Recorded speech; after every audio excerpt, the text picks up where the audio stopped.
যত মালিকের কাজ করি তত মালিকের হয় না, বুঝছিস? এটা থুইয়া তাড়াতাড়ি চলে আসবো। আচ্ছা আচ্ছা। আচ্ছা আচ্ছা, তাড়াতাড়ি চলে আসিস, নয় মালিক দেখলে রাগ হবে কিন্তু।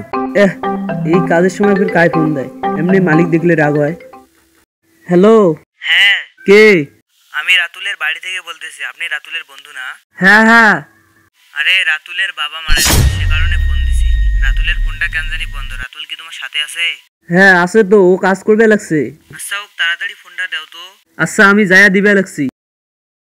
হ্যাঁ উস্তাদ, হ্যাঁ তোর বাড়িতে একটা সমস্যা হয়েছে, তোর বাড়ি থেকে ফোন দেল, তোর ফোন দিয়ে তো ফোন দিবের কই। মোর ফোন তো নাই, মোর ফোন মুই বেচে ফেলাইছুম। কি হয়েছে জানিস কি? মুই শুনলুম যে তোর বাপ বেলে মারা গেছে। এ আল্লাহ, কি কইস বন্ধু? বন্ধু, তোর ফোনত কি টাকা আছে? মোর ফোনত তো টাকা নাই, মোর ফোন দিছে তোর বাড়ি থেকে। ও, তোর ফোনত টাকা নাই? না। এলা কেমন করে কথা কওয়া যায়? মোর বাপ মারা গেছে। এই জায়গার একটা বড় ভাই আছে, ওমার বিকাশে টাকা আছে বলে অটে যায় লোড দেই চল। আচ্ছা আচ্ছা, চল চল চল। আচ্ছা বন্ধু, বড় ভাইটা যদি না থাকে তাহলে কেমন করে কথা হইম কত? ভাই ভাই একটু দাঁড়ান, আমরা আপনার দেখা করতে যাইতেছি। কেন, কি দরকার? ভাই আপনি নাকি ফ্লেক্সি লোড দেন, আপনি আমার সিমে লোড দিয়ে দেন তো। ভাই আমার বিকাশত তো টাকা আছে, কত টাকা লোড দেওয়া লাগবে?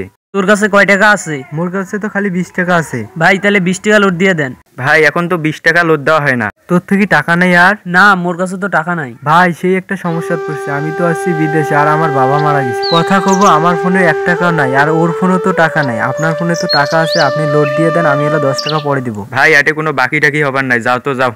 ভাই আমি এলা তোমাকে 10 টাকা আর একদিন দেবো। আরে না ভাই, যাও যাও। আরে ভাই, আমরা দিন মজুর, আমরা দিনে 400 টাকা ইনকাম করি, আর এই 400 টাকা দিয়ে আমাদের সংসার চালাতে হয় এবং আমরা নিজেরা চলি। কেন ভাই, আপনার উচ্চ পদে থেকে কেন আমাদের সঙ্গে এরকম আচার আচরণ করতেছেন?